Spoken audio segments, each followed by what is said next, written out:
Isang pinagpalang araw sa inyong lahat. Tayo po ay magninilay sa salita ng Diyos, ang pinagmumulan ng awa at tawa ng ating buhay, ang salitawa.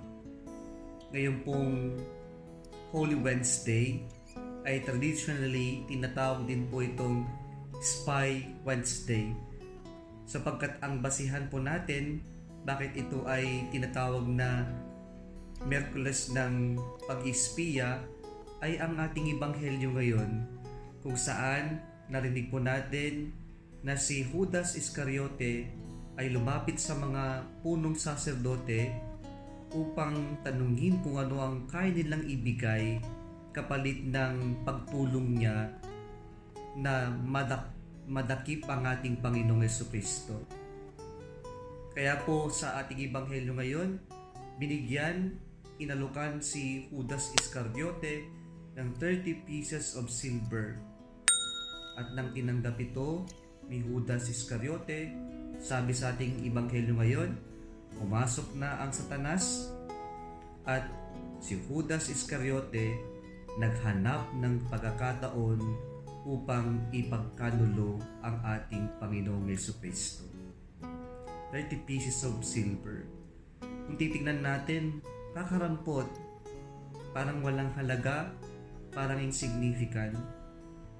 Pero para maintindihan natin, ang 30 pieces of silver noong panahon na ito, ang katumbas nito ay isang buwan na pinaghirapan mong sweldo.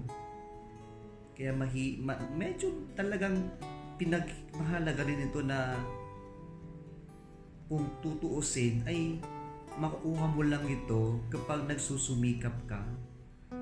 Pangalawa, ang 30 pieces of silver daw ay katumbas ito ng pagbili ng isang alipin.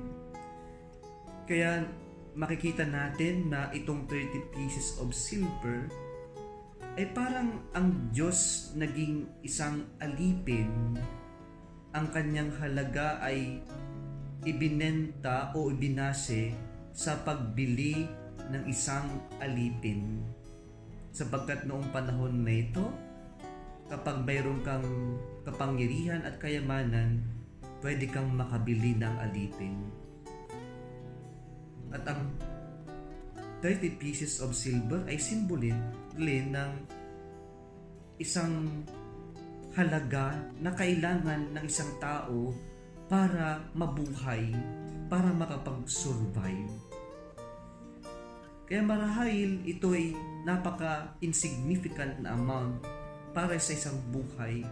Pero ng panahon ng ating Panginoong Jesucristo, ng panahon ng si Judas Iscariote ay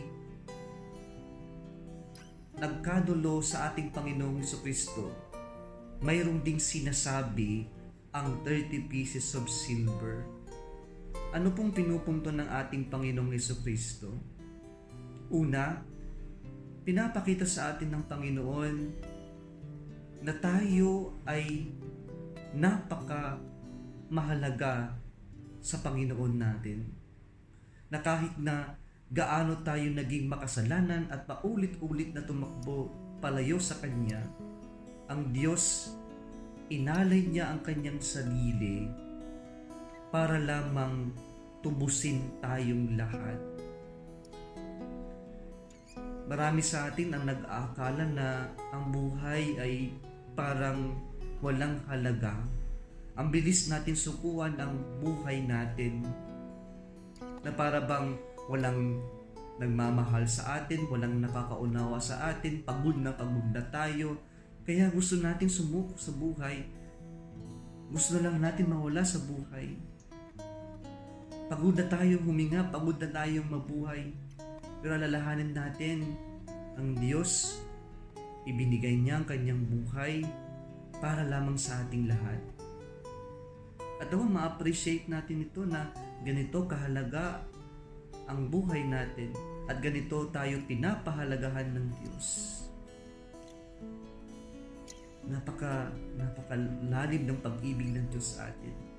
Bago ka sumuko, bago ka mapanghinaan na ipagpatuloy ang buhay, isipin natin kung gaano tayo tayo pinapahalagahan ng Diyos. Sana maramdaman natin na tayo ay mahalaga sa Diyos kahit sino pa man tayo. Mahalaga, mahal na mahal at aalagaan tayo ng Diyos. Spy Wednesday, si Judas Iscariote ay nagpasya ng ipagkanulo ang Diyos. Pero makikita rin natin dito mga kapatid yung katotohanan na sa kabila ng napakapangit na sitwasyon, kayang baguhin ito ng Diyos at gawing mabuti. Napakabangin na sitwasyon na isa sa kanyang mga minamahal sa buhay, isa sa mga itinuring niyang kaibigan ang nagkanulo sa kanya. Pero sa sobrang pangit at kasakit ng pagkakataon na ito, ginawa ng Diyos kung ano ang maganda. He was able to turn what is bad into good. Kaya sana po kapag po tila naghahari ang kasamaan, huwag din tayo mapanghinaan, huwag din tayo yung sumuko sa buhay.